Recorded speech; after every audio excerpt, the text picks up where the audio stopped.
सेवालाल महाराज की, सेवालाल महाराज की।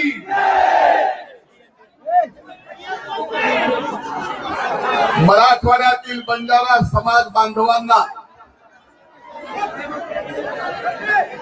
Hyderabad state gazetted 1920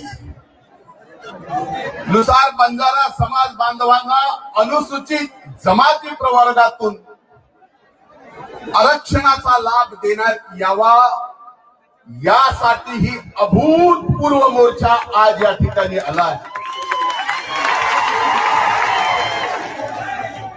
या मोर्चेत अनेक मान्यवर आले,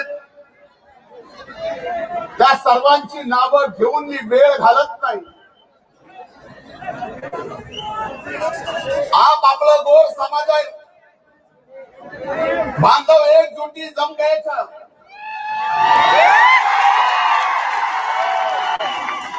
येरो मन घरो मोठोनच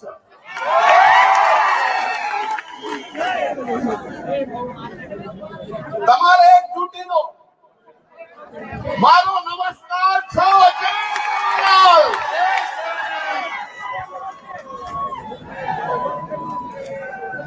मराठवाडा हैदराबाद निजामाच्या राजवटीत आपल्यापैकी अनेक जणांना कदाचित माहित नसेल, तरुण आमच्या बांधवांना माहित नसेल, देशाला स्वातंत्र्य मिळालं,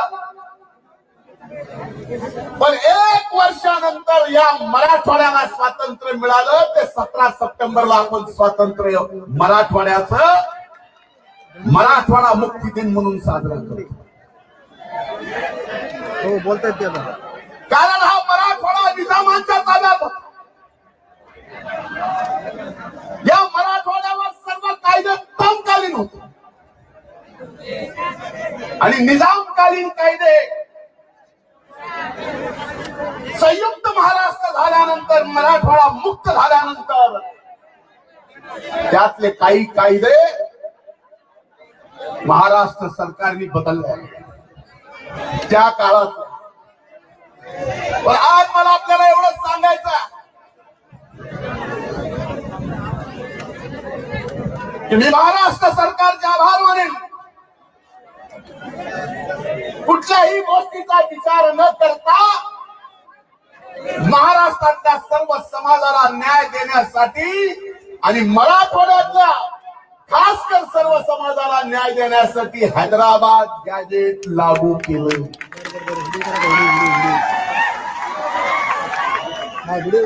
माननीय मुख्यमंत्र्यांचं, दोन्ही उपमुख्यमंत्र्यांचा आभार मानन छाती ठोकून, कारण ते आत्ता झालंय। पण हे करत असताना जर हैदराबाद गॅजेट मध्ये इतर जातीला त्या गॅजेट प्रमाणे जर न्याय मिळत असेल, तर आमच्या या बंजारा समाजाला सुद्धा एसटीचं आरक्षण देण्याबाबत राज्य सरकारने विचार करावा लागेल। भले अभ्यास वर्ग बसवा, समिती निर्माण करा,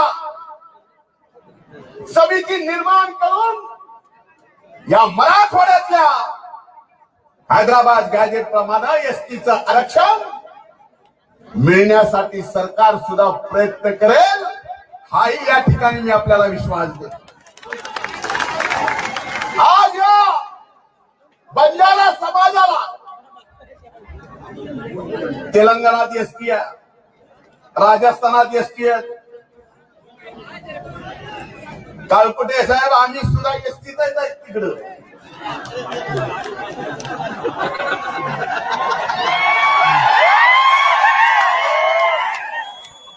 बंजारो येत आहे का?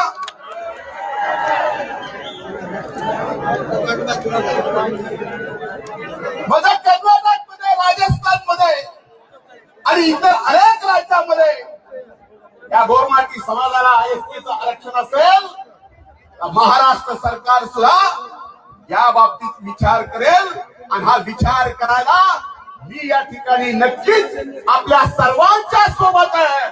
हा माझा व्यक्तिगत लढा। माझ्यासारखा नशीबवान मीच राजे मंत्री असतो तर या मोर्चाला येता आलं नसतं. आज मंत्री नेमून येत आलं, पण नशीबवान यासाठी या महाराष्ट्रातल्या छोट्याच्या छोट्या समाजाच्या आरक्षणापासून मराठा समाजाच्या, धनगर समाजाच्या आणि वेगवेगळ्या समाजाच्या सुद्धा आणि आज बंजारा समाजाच्या आरक्षणा सुद्धा लढाईला मला इथं उभं राहता येतं याच्यासारखं नशीब दुसरं नसतं.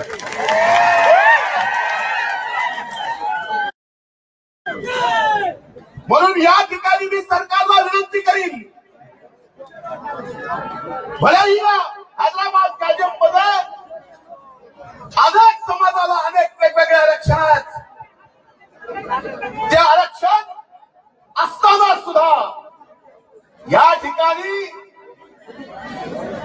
पूर्वीचे एसटी आपण नव्यानं होणारे एसटी याचा कसा मेळ घालायचा याचा अभ्यास घट करावा आणि लवकरात लवकर या ठिकाणी या बंजारा समाजाला संविधानाच्या चौकटीत राहून आपण हा लढा पुढे नेऊ आणि गरज पडल्यावर गोरमाटी समाजाला आपल्याला सांगायची गरज म्हणून मी आपल्या बराच वेळ झाला बसणार, जास्त बोलायचं नाही. प्रत्येक मोर्चात प्रत्येक संघर्षात मी तुमच्या सोबत. या बीड जिल्ह्याच्या वाडी वस्ती तंडाच्या विकासामध्ये मी आपल्या सर्वांच्या सोबत. इथं आलेल्या अर्ध्या लोकांना मी नावाने ओळखू शकतो, एवढा आपला घरोबा आहे. खरंय का नाही? म्हणून आज मी एवढंच सांगेल, या लढा थांबणार नाही जोपर्यंत यश मिळत नाही. आणि सरकारला सुद्धा आम्ही विनंती करून या बाबतीत निर्णय घेण्यासाठी आग्रही राहू. आपण सहज सोबत करेन आणि हे लढा अंतिम टप्पे ले जावाचं सदैव मैं तुम्हारे सोबत छू.